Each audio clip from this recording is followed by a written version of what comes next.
Bonjour à tous, on est le 8 octobre 2024, on se retrouve pour une nouvelle version de la Tesla Model 3 qui vient d'arriver, ainsi qu'une baisse de prix. Donc là on est sur le site Tesla et on voit, vous voyez, les 702 km d'affichés en autonomie sur la Model 3, donc c'est grâce à cette toute nouvelle version.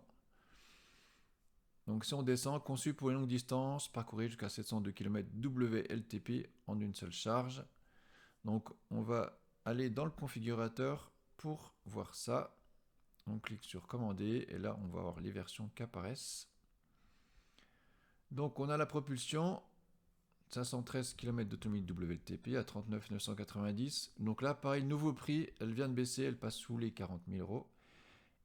Et entre la grande autonomie transmission intégrale, on a celle-ci qui apparaît, la grande autonomie propulsion à 44 990 avec ces fameux 702 km d'autonomie WLTP.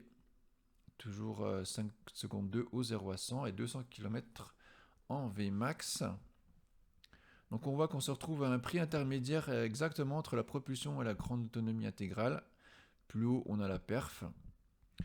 Donc pour rappel, la Model 3, elle ne bénéficie pas du bonus. Donc là, c'est le prix classique. Et en plus, elle a un petit malus parce qu'elle est fabriquée en Chine.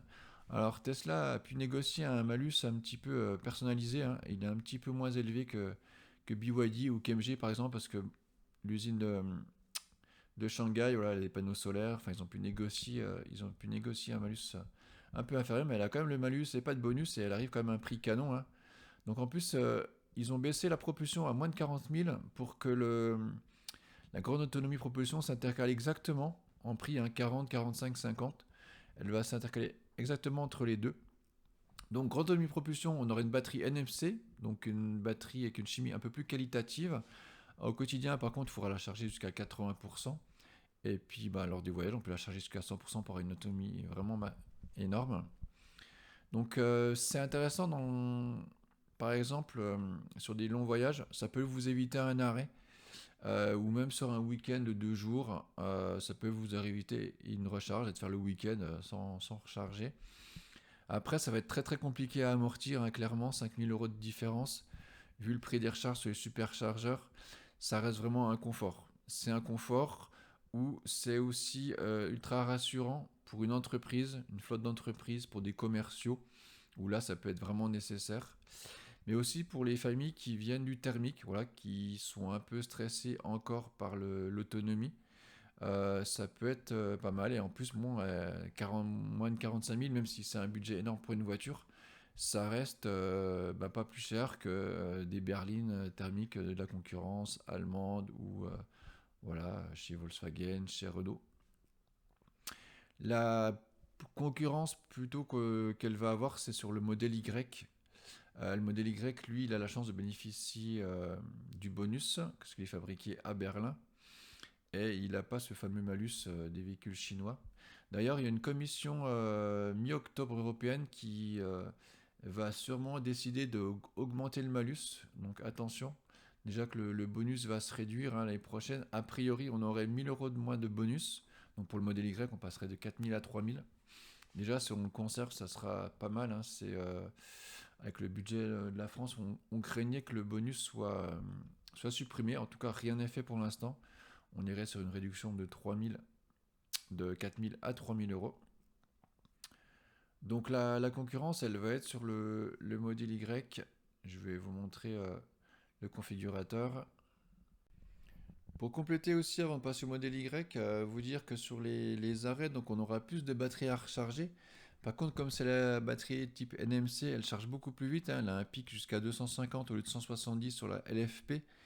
Donc les temps de chargement seront exactement les mêmes. On aura une courbe plus rapide et une batterie un peu plus grosse à charger. Donc on aura finalement les mêmes temps de recharge que la propulsion, mais par contre on aura des étapes beaucoup plus longues. On pourra faire 100 km de plus sur autoroute à 130. Voilà, on se retrouve sur la page de configuration du modèle Y. Donc, surtout en grande autonomie, on est à 600 km d'autonomie. Donc, on est pile entre l'autonomie de la Model 3 standard et de la Model 3 grande autonomie propulsion. Et en tarif, c'est pareil, entre les 40 et les 45, on est à 43 000. Et avec la remise parrainage, on va être à 42 000.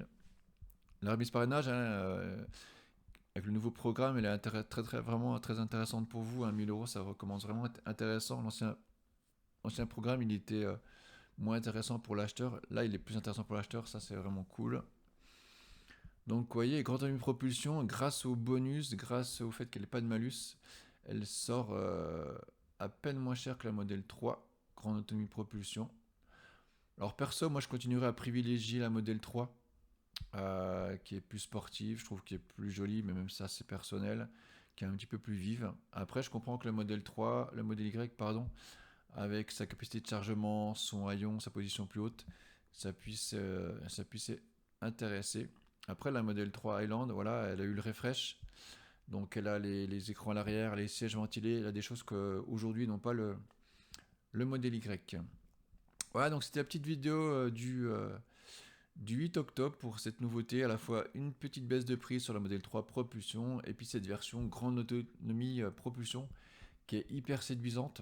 À vous de me dire si vous serez capable de passer le cap. Est-ce que vous pensez que c'est amortissable? On va s'y retrouver à la revente. Voilà, 5000 euros d'écart, c'est quand même assez important. Pensez à vous abonner à la chaîne. À bientôt. Salut!